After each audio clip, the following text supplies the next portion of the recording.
Ireland will allow the Royal Navy to patrol its waters and is set to deepen naval cooperation with Britain and France to counter Russian threats. Follow this page for more updates on international news. Ireland to allow Royal Navy to patrol its waters.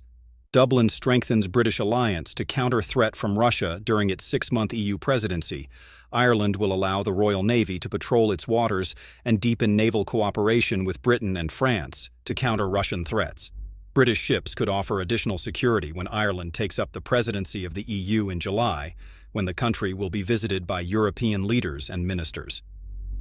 Dublin is wary of the security threat posed by Moscow during its 6-month-long presidency, and to subsea infrastructure in its waters, such as undersea cables.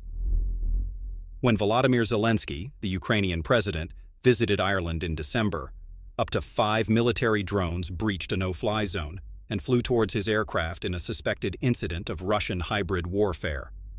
Later, they circled an Irish naval vessel that was secretly stationed in the Irish Sea to provide protection for Mr. Zelensky's state visit. The Irish Naval Service has 8 vessels, 2 of which are in operational reserve. Another is being fitted out and can begin patrolling later this year. Recruitment is such an issue that only 2 ships can go to sea at the same time. Personnel levels have increased to about 850, below the minimum requirement of 1,094. Plans to get more ships to sea are set to be announced in the coming weeks. Last year, a report by Policy Exchange, a right-wing think tank, accused Ireland of freeloading on British defence, which led to calls from British peers for Dublin to do more on defence. The Irish government released a national maritime security strategy on Wednesday to protect Irish waters and underwater infrastructure, which includes pipelines supplying 3/4 of Ireland's natural gas. Ireland, which is not a member of NATO and prizes its neutrality, would strengthen alliances with countries including the UK as part of the plan. Irish liaison officers will be appointed to British and French maritime security agencies, the Irish Times reported.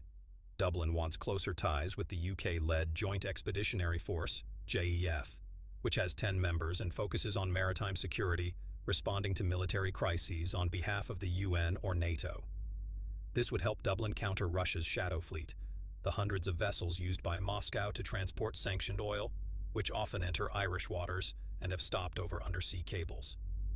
The National Maritime Security Strategy commits to improving Ireland's monitoring of its exclusive economic zone, EEZ, waters which stretch 200 nautical miles from its coast. This includes rolling out a military radar program and an anti-submarine sonobuoy program. A maritime special forces unit will also be developed, as well as new bases on Ireland's east and west coasts. But the 5-year plan is too late to enable